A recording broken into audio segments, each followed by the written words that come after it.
రెండు ప్రశ్నలకి సమాధానం కావాలా. వైఎస్ జగన్మోహన్ రెడ్డి ఇప్పుడు ప్రతిపక్ష నాయకుడిగా ఉన్నాడు. ఏంటంటే ఈ మధ్యన ఒక ఇష్యూ నడిచింది. శాంతి గారు అని ఒక ఆవిడ వచ్చారు. ఆయన హస్బెండ్ పేరు మదన్ మోహన్ గారు. తర్వాత మన విజయసాయి రెడ్డి, రంగంలోకి వెళ్తే సుభాష్ రెడ్డి, నలుగురు మధ్యన ఒక స్టోరీ నడుస్తా ఉంది. నేనేమంటున్నా అంటే విజయసాయి రెడ్డి DNA టెస్ట్ కి వెళ్తాడా లేదా, వైఎస్ జగన్మోహన్ రెడ్డి అసెంబ్లీకి వస్తాడా రాడా? నాకు రెండు క్వశ్చన్లు జగన్మోహన్ రెడ్డి ప్రభుత్వాన్ని నేను హెచ్చరిస్తున్నా. DNA టెస్ట్ కి విజయసాయి రెడ్డి వెళ్తాడా లేదా, జగన్మోహన్ రెడ్డి అసెంబ్లీకి వస్తాడా రాడా? ఇప్పుడు ఒక నిమిషం అండి, మా ఇంట్లోనో లేదా పక్కింట్లోనో ఇంకో పక్కింట్లోనో లేదా ఇంకొక చోట ఏదో ఆడవాళ్ళతో ఒక సమస్య జరిగింది, ఒక వ్యక్తి వచ్చాడు, ఇలా జరిగింది. విజయసాయి రెడ్డి అనే వ్యక్తి నా భార్య నాతో అనిందండి శాంతి గారు, ఏమనిందంటే ఆయనకి పిల్లలు లేరు కావాలని ఏదో ఒక ఇష్యూ నడిచింది. అది మళ్ళీ ప్రత్యేకించి చెప్పి ఆడవాళ్ళ విలువను గానీ ఆడవాళ్ళ గురించి తప్పుగా మాట్లాడడం, చిత్రీకరించడం నాకు నచ్చట్లే. అది జనాలకు తెలుసు కాబట్టి నేను ఒక చిన్న ఇంప్లిమెంట్ చేసి చెప్పేశాను అంతే. ఇప్పుడు ఏమంటున్నారంటే జనాలు, ప్రజల చేత ప్రజల కొరకు ప్రజల యొక్క ఉన్నటువంటి ఈ రాజ్యాంగబద్ధంలో ఒక వ్యక్తి ఒక ఎంపీగా, మెంబర్ ఆఫ్ పార్లమెంట్, రాజ్యసభ సభ్యుడిగా ఢిల్లీలో ఉన్నాడు. ఎక్కడ? మన ఆంధ్రప్రదేశ్ లో ఎన్నుకోబడినటువంటి ఒక రాజ్యసభ సభ్యుడు ఢిల్లీకి వెళ్ళినప్పుడు వాళ్ళు ప్రశ్నిస్తారు, మేము నీకు ఓట్లేసి గెలిపించాం కదా, నువ్వు మంచోడు అనుకున్నాం కదా, ఆ అమ్మాయి వచ్చి ఇప్పుడు ఒక అలిగేషన్ పెట్టింది, వాళ్ళ హస్బెండ్ వచ్చేసి ఆవిడ నాతో అనింది, కాబట్టి నువ్వు దీనికి సమాధానం చెప్తావో లేదని అడుగుతున్నారు. నేను కాదు అడిగేది, ప్రజలు అడుగుతారు. ఆంధ్రప్రదేశ్ లో 175 నియోజకవర్గాలు ఉన్నాయి, 25 ఎంపీలు ఉన్నాయి, మీకు తెలియదేం కాదు. వాళ్ళందరూ కూడా ప్రజలు ఈ రోజు నిలదీస్తున్నారు, నిందిస్తున్నారు. ఏమని విజయ్ ఏమంటాడంటే దానికి వచ్చిన మాట చెప్తాడు. ఏం మాట చెప్తాడంటే, ఆ అమ్మాయి చెప్పింది, ఆయన వయసు ఎంత, నా వయసు ఎంత, నీ వయసు ఎంత, నా వయసు ఎంత అనేది DNA టెస్ట్. నేను ఇప్పుడు తప్పే చేయను, నా పేరు విజయసాయి రెడ్డి అని గట్టిగా అరిస్తే విజయసాయి అది DNA టెస్ట్ అవుతుందా? వెంకటేశ్వర సన్నిధిలో వచ్చిన ప్రమాణం చేస్తా అంటాడు, ఇది DNA టెస్ట్ అవుతుందా? మరి అలా అనుకుంటే ఈ రోజు సివిల్ కేసులు ఉన్నాయి, క్రైమ్ కేసులు ఉన్నాయి, రకరకాల హత్యాకాండ కేసులు ఉన్నాయి, 302 సెక్షన్ ప్రకారం ఉన్నారు, జీవిత ఖైదు అనిపించే వాళ్ళు ఉన్నారు. వాళ్ళందరూ కూడా ఇదే మాట చెప్తారు, మా అమ్మ మీద ఒట్టే చెప్తున్నాను, మా నాయన మీద ఒట్టే చెప్తున్నాను, మా అమ్మని అడగని నేను ఎంత మంచోడ్ను, మా ఊరోళ్ళని అడగని ఎంత మంచోడ్ను.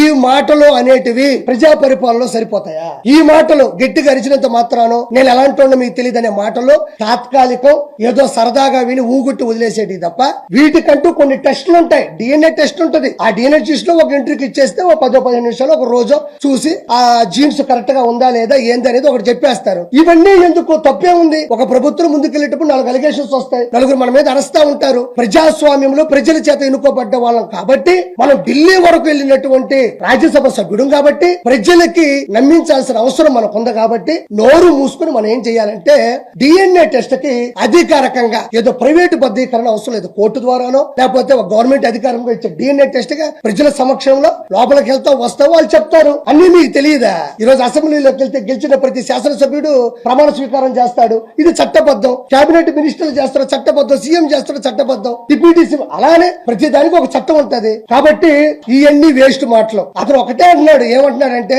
సార్ నాకు డైవర్స్ ఇవ్వలేదు, నాకు ఇచ్చిన డైవర్స్ కరెక్ట్ కాదు, నాకు డైవర్స్ ఇవ్వలేదు, నాకు డైవర్స్ ఇచ్చేసని చెప్పి పేపర్లో నకిలీ చూపిస్తుంది. 2021-22లో పుట్టినరోజు జరిగినప్పుడు కూడా కేకు మీద మా ఇద్దరు పేర్లు రాసున్నారు. అంటే నేను విడిపోయినప్పుడు, నేను బయటకు వచ్చేసినప్పుడు నా మీద ప్రేమ ఎక్కడి నుంచి వస్తుంది అని మాస్కులు వేసుకోకుండా కేక్ కట్ చేసేటప్పుడు కూడా ఒక వీడియో వచ్చింది. అంటే ఇవన్నీ కూడా ఎవరికైనా అర్థమైపోతుంది ఇది కరెక్ట్ అని. ఎందుకంటే ఒక భర్త వచ్చేసి ఇద్దరు ఆడపిల్లకాయలు పెట్టుకుని భార్యను నిలదీసి బయట పెడితే పరువు పోదా? ఇప్పుడు ఇద్దరు పిల్లకాయలు ఆడపిల్లలే కదా వయసుకు వస్తున్నారు. కాబట్టి ఖచ్చితంగా విజయసాయి రెడ్డి అనే వ్యక్తి 100% ఆల్రెడీ నిందితుడు. ఆల్రెడీ కొత్తగా నిందించాల్సిన అవసరం లేదు. ఆల్రెడీ విజయసాయి రెడ్డి అనే వ్యక్తి A2 గా ఉన్నాడు, అక్యూజ్డ్ 2. ఇప్పుడు నేను ఒకటి అంటున్నా, ఆల్రెడీ A2 ఇతను ఆల్రెడీ పోయి చెప్పకూడదు తిన్నాడు, సెంట్రల్ జైల్లో చెప్పకూడదు తినేసి వచ్చినాడు. అలాంటి వ్యక్తి ఇది చేసుంటాడని ఎవరైనా నమ్ముతారు? కాబట్టి DNA టెస్ట్ కి ఖచ్చితంగా అటెండ్ అవ్వాలి. DNA టెస్ట్ కి విజయసాయి రెడ్డి ఇప్పుడు కూడా పెట్టాడు ఒకటి, నాకు ఏ మహిళతోనూ అక్రమ సంబంధాలు లేవు. ఇప్పుడు పెట్టాడు, ఒకసారి చూసుకోండి. ఇందాక ట్వీట్ చేసినట్టు మన ప్రభు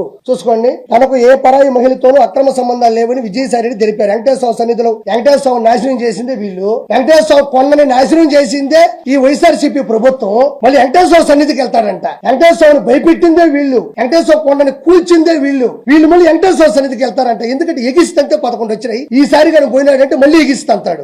తర్వాత వచ్చి అమ్మాయి నాకు కూతురుతో సమానం అన్నాడు. ఇవన్నీ వేస్ట్ మాటలు. నేను కూడా చెప్తా, మాటలు చెప్తే అవో పళ్ళు కావాలా? ఎవరో ఒక ఇంట్లో జరుగుంటే వాళ్ళు పడతారు, కోర్టుకు వెళ్తారు, ప్రపంచం తెలిసేది కాదు. ఈయన రాజ్యాంగబద్ధంగా ఇప్పుడు చెయ్యాలా? ఇంకోటి, విజయసాయి రెడ్డి ఇంత పెద్ద పొరపాటు చేసి ఇంత పెద్ద అలిగేషన్ జరుగుతుంటే, వైఎస్ఆర్సీపీకి ఇంత పెద్ద డ్యామేజ్ జరుగుతుంటే జగన్మోహన్ రెడ్డి ఆడున్నాడు. జగన్మోహన్ రెడ్డి దీని గురించి ఎందుకు మాట్లాడడం లేదు? ప్రెస్ గురించి అంత రేపో గీ అని మాట్లాడుతూ ఉంటే, ఏమండి అది పెద్ద తప్పు అండి, మీరు తప్పు చేసి చేశారు, ప్రెస్ వాళ్ళకి క్షమాపణ చెప్పాలని కూడా ఏ మాట అతను అనలేదు. అంటే ఆ ఉన్మాది ఇంకా మారలేదు. ఇంకోటి కూడా నేను చాలా గట్టిగా చెప్తున్నా, విజయసాయి రెడ్డి ఖచ్చితంగా ప్రెస్ కి కంపల్సరీ క్షమాపణ చెప్పి తీరాల. దీని మీద ప్రెస్ వాళ్ళు గాని మీరు మీ యూనిటీ కూడా చాలా గట్టిగా ఉంటది. పిఆర్ వాళ్ళ సమక్షంలో గాని మీరు చేసే పద్ధతి గాని మీరు నిలదీస్తారు. అదే మీకే సమస్య వచ్చినప్పుడు మీరు చెబుతూ కుట్టినంత సమాధానం ఇవ్వకపోతే ఇది ప్రతి ఒక్కరికి ప్రెస్ అనేది చులకనయ్యే అవకాశం 100% ఉంది. నేను దయచేసి ప్రెస్ సమక్షంలో ప్రెస్ ముందు మాట్లాడుతున్నా, దయచేసి విజయసాయి రెడ్డి అనే ఒక ఏటు,